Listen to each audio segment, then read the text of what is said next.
चंडीगढ़ से बड़ी खबर आपको बता दें, ओपीएस को लेकर बैठक हुई है। कर्मचारियों ने सीएम के बाद अधिकारियों से बातचीत की। तो पहले हरियाणा निवास में सीएम के साथ बातचीत हुई, क्योंकि सीएम को मोहाली में पराली पूंजी कार्यक्रम के लिए जाना था। तो सीएम मुलाकात के बाद कार्यक्रम के लिए निकले और उसके बाद अधिकारियों के साथ कर्मचारी डेलीगेशन की बातचीत हुई है। तो अधिकारियों से बैठक के बाद प्रतिनिधिमंडल की ओर से प्रेस वार्ता भी की गई है, जिसमें बताया गया कि बैठक में क्या क्या बात हुई और क्या चर्चा की गई। तो पुरानी पेंशन बहाली की मांग को लेकर कर्मचारी इन दिनों लामबंद हैं। कल यानी रविवार की आप बात करते हैं तो पंचकुला के शालीमार ग्राउंड में एकजुट हुए, धरना दिया गया। उसके बाद चंडीगढ़ कूच किया गया। सीएम आवास का घेराव करने का ऐलान था, लेकिन पंचकुला चंडीगढ़ बॉर्डर पर कर्मचारियों को रोका गया, वाटर कैनन का इस्तेमाल किया गया। उसके बाद सीएम के ओएसडी भूपेश्वर दयाल ने इनसे मुलाकात की। भूपेश्वर दयाल की ओर से कहा गया कि कर्मचारी हमारे अपने हैं और बातचीत से कोई न कोई रास्ता जरूर निकलेगा। आज बजट सत्र के बाद सीएम से मुलाकात का वक्त दिया गया था। सीएम के साथ मुलाकात हुई। सीएम के मोहाली चले जाने के बाद चंडीगढ़ में अधिकारियों के साथ भी कर्मचारी डेलीगेशन की बातचीत हुई है। तो प्रतिनिधिमंडल ने इस बैठक के बाद प्रेस वार्ता भी की है और बताया कि अधिकारियों के साथ हुई बैठक में क्या कुछ चर्चा की गई। तो हरियाणा में ओपीएस बहाली की मांग जोर पकड़ रही है। खासतौर पर हरियाणा के साथ लगते हिमाचल, राजस्थान की आप बात करें, छत्तीसगढ़ की आप बात करें, ओडिशा की आप बात करें, तो कांग्रेस शासित राज्यों में इन दिनों ओपीएस लागू करने की प्रक्रिया जारी है। कांग्रेस हरियाणा में भी वादा कर चुकी है कि सरकार में आते ही कैबिनेट की पहली बैठक में ओपीएस बहाली की जाएगी।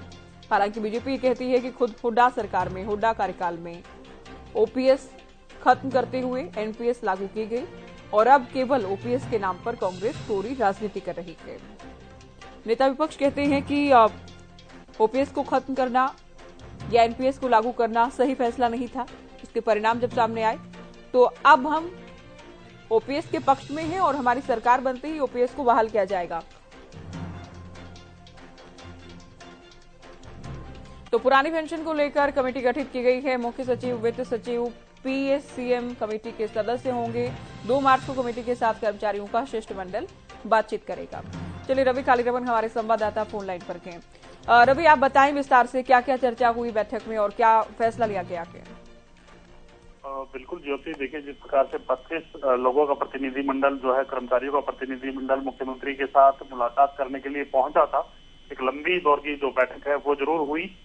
हालांकि मुख्यमंत्री मनोहर लाल को बीच में निजी व्यवस्था के चलते, उनके पहले से तय कार्यक्रम के चलते जाना पड़ा और कहीं ना कहीं उसके बाद तमाम जो अधिकारी हैं वो उस मीटिंग में मौजूद रहे। मीटिंग में अधिकारियों से बातचीत हुई और कहीं ना कहीं एक सरकार की तरफ से कमेटी बनाने की पेशकश जो है वो की गई है। मुख्य सचिव, वित्त सचिव और पीएससीएम जो है कमेटी के सदस्य होने वाले हैं।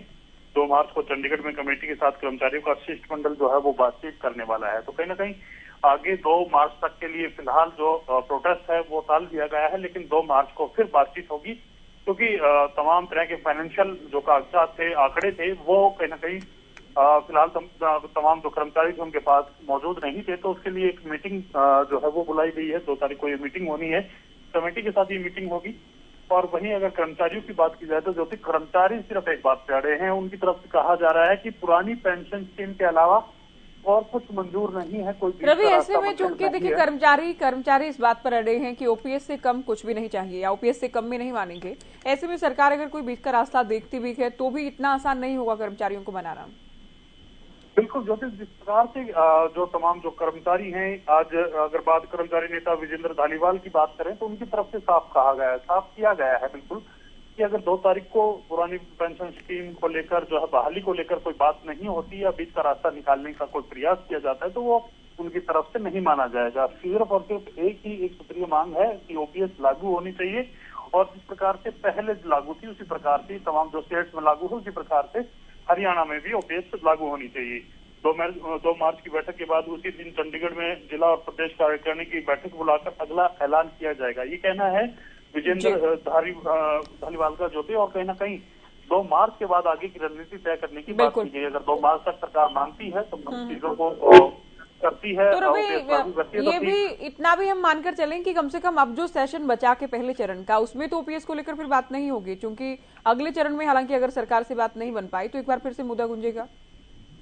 देखिए ज्योति, जिस प्रकार से तमाम कर्मचारी हैं उनकी तरफ से तो ज्यादा प्रोटेस्ट नहीं किया जाएगा, लेकिन कहीं ना कहीं विपक्ष की अगर बात की जाए तो विपक्ष इस मुद्दे को भुनाने का प्रयास जरूर करेगा, क्योंकि बैठे बैठा एक बड़ा मुद्दा जो है विपक्ष के हाथ लगा है और इस मुद्दे को कहीं ना कहीं राजनीतिक प्रेशर बनाने में कामयाब भी अभी तक विपक्ष रहा है। तो कहीं ना कहीं विपक्ष सदन में भी मुद्दे को जरूर उठाएगा, लेकिन कर्मचारियों की तरफ से 2 तारीख तक जो समय है वो सरकार ने मांगा है। 2 तारीख तक एक बैठक होगी, 2 तारीख के बाद आगे की रणनीति पर जो है कर्मचारी फैसला करते हैं। अगर बात बनती है तो ठीक, नहीं तो आगे की रणनीति तय करनी पड़ेगी। जी चलिए, बहुत शुक्रिया रवि, पूरी जानकारी आपने दी। तो बैठक हुई, बैठक में बात ये हुई है कि कमेटी का गठन किया गया है, 2 मार्च तक का वक्त है, उसके बाद 3 मार्च को एक बार फिर से बातचीत होगी और क्या कुछ रास्ता निकाला जाता है। कर्मचारी साफ तौर पर ये कह रहे हैं, रवि भी आपको जानकारी दे रहे थे, कर्मचारियों का साफ तौर पर ये कहना है कि ओपीएस के अलावा कुछ भी स्वीकार नहीं है।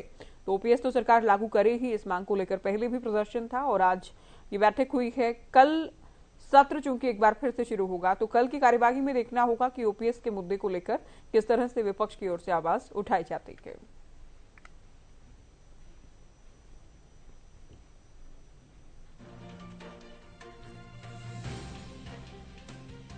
तो चंडीगढ़ में ओपीएस को लेकर बैठक हुई है, पुरानी पेंशन योजना बहाली की मांग कर रही है तमाम कर्मचारी। अलग अलग विभागों के कर्मचारी कहते हैं कि ओपीएस बहाल किया जाए और इसी को लेकर कल प्रदर्शन किया गया था। सीएम आवास का घेराव करने के लिए चंडीगढ़ कूच का प्रयास हुआ, हालांकि पुलिस प्रशासन ने वाटर कैनन का इस्तेमाल करते हुए कर्मचारियों को रोका, जिसके बाद सीएम के ओएसडी की ओर से मुलाकात की गई, साथ ही सीएम से बातचीत का, मुलाकात का भरोसा दिया गया।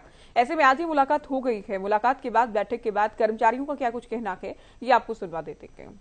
संघर्ष समिति की पूरी कार्यकारिणी ने यह फैसला लिया है कि 3 तारीख को ही पेंशन वाली संघर्ष समिति 2 तारीख को ही 2 मार्च को आपकी 2 मार्च को बैठक है, तो 2 मार्च को ही मीटिंग के बाद हम पेंशन वाली संघर्ष समिति की जिला और राज्य कार्यकारिणी की यहाँ पर ही मीटिंग करेंगे। अगर वहाँ से कुछ नहीं निकलता तो आगामी बड़े आंदोलन की ओर हम बढ़ने का काम करेंगे। लेकिन तब तक आपकी जो ये बातचीत आज हुई है, 2 मार्च तक के लिए कमेटी ने कहा है, तब तक आपकी जो आज की बातचीत है, इस आधार पर आपका जो आंदोलन चल रहा था या जो आपका विरोध चल रहा था वो रोक दिया आपने 2 मार्च तक के लिए? देखिए, 2 मार्च तक समय हमसे मांगा गया है और ये फाइनेंस सेक्रेटरी, चीफ सेक्रेटरी और PS टू CM के का जो ये कमेटी गठित की गई है, उनसे जो वार्ता होगी हमारी विस्तार से, उसके ऊपर हम अपनी वार्ता रखेंगे। हमने हालांकि आज भी सारी चीज़ें, हमारे आंकड़े हमारे पास थे, हमने फाइल भी उनको सौंप दी है कि आप ये देखिए हमारे आंकड़े, हमारे कर्मचारी रिटायर हैं, 200, 400, 500, 1000, 2000 पेंशन बन रही है,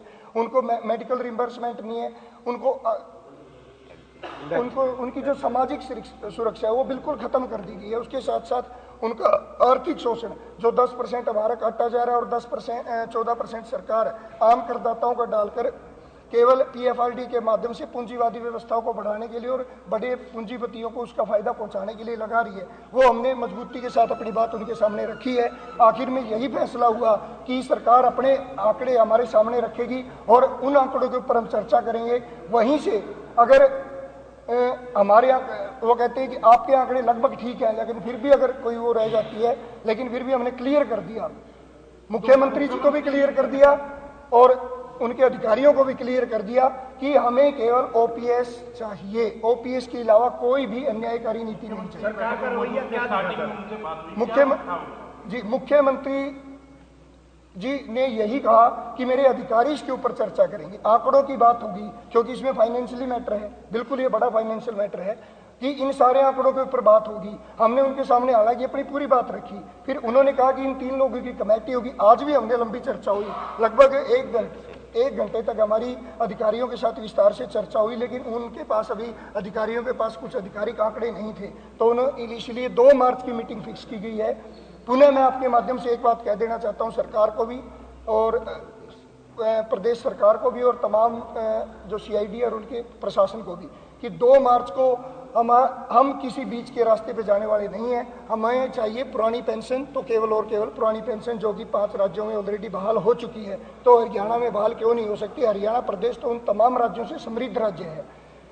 इसको लेकर और 2 मार्च को ही हम यहीं पर पंचकुला के अंदर, चंडीगढ़ के अंदर जिला और राज्य कार्यकारिणी की हमारी मीटिंग होगी। वहां से अगर कुछ नहीं निकलता तो आगामी आंदोलन की तरह आपने हमारा आंदोलन देखा है, इसकी तरफ आगे बढ़ेंगे। हमने एक और कह दी उनको कि लाठी डंडे चाहे 10 बार मार लो, लेकिन ओल्ड पेंशन के बिना पीछे नहीं हटेंगे।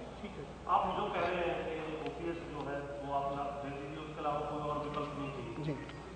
बात रख दी, आंकड़े रख दी, फिर बैठक का क्या औचित्य रहा कमेटी के साथ आपकी? आप कह दीजिए कि जो फैसला हो। हालांकि हमने ये बात कह दी थी, बिल्कुल क्लियरली कह दी थी कि कमेटी का अब कोई विषय नहीं है, अब तो एक ही चीज है, ओपीएस लागू करोगे या नहीं करोगे। फिर उनकी तरफ से एक ही बात आई कि भी फाइनेंशियल मैटर पे हमें चर्चा करनी है आप लोगों के साथ, कि आपके जो आंकड़े, हमारे आंकड़े का उनके पास कोई जवाब नहीं था। जो आंकड़े हमने हर वो आंकड़ा रखा कि जो आज हमारा पैसा कट रहा है और जो सरकार इन्वेस्ट कर रही है, लगभग हमारे वेतन का 24% एक कर्मचारी का, वो आज बाजार के अंदर निवेश किया जा रहा है। और वो तब तक निवेशित होता है जब तक कि एक कर्मचारी सर्विस के दौरान है, किसी की 25 साल की सर्विस है तो 25 साल तक निवेश करेंगे, 30 साल की है तो 30 साल तक, लेकिन वहां से वापस कुछ भी आने वाला नहीं है, रिटर्न कुछ नहीं है। लेकिन ओल्ड पेंशन स्कीम में हमारे यहाँ एवरेज एज ही 68 साल है। तो जब एवरेज एज 68 साल है तो कोई भी कर्मचारी मैक्सिमम 8 से 10 साल ही एवरेज पेंशन लेगा। और 8 से 10 साल तक कर्मचारी को पेंशन देना उचित है या 25 से 30 साल तक जो उसकी सर्विस हो रही है उसके दौरान उसका आर्थिक शोषण करके उसको बाजार में निवेश करना उचित है, जहां से कोई रिटर्न नहीं होगा। अभी हमारे 2030 तक हमारे 2 से 3% ही कर्मचारी रिटायर होने वाला है। बाकी जो कर्मचारी हैं वो 2035 के बाद, लेकिन कर्मचारी कभी एकदम एक साथ रिटायर नहीं होते, किसी साल 500 रिटायर हो गए, किसी साल 1000 रिटायर हो गए। मतलब ओपीएस के ऊपर कोई बड़ा बर्डन आने वाला नहीं है। और दूसरी बात, एनपीएस में आज हमारा टोटल कॉर्पस लगभग 15,000 करोड़ रुपए इस टाइम पीएफआरडी में निवेश हो चुका है और हर साल ये बढ़ता जा रहा है, बढ़ता जाएगा। 2040-50 तक तो ये 50,000 करोड़ भी पार कर जाएगा। उसी पैसे को अगर आज ओपीएस लागू करके रोक लिया जाता है तो उसी पैसे की मैनेजमेंट करके ही ओल्ड पेंशन स्कीम को लाभ दिया जा सकता है कर्मचारियों को। इसके लिए कोई अलग फंड करने की या अलग फंड एकत्रित करने के लिए अलग बाहर जो होगा, जो एक मिसकंसेप्शन दिया जा रहा है, वो ऐसा कुछ भी होने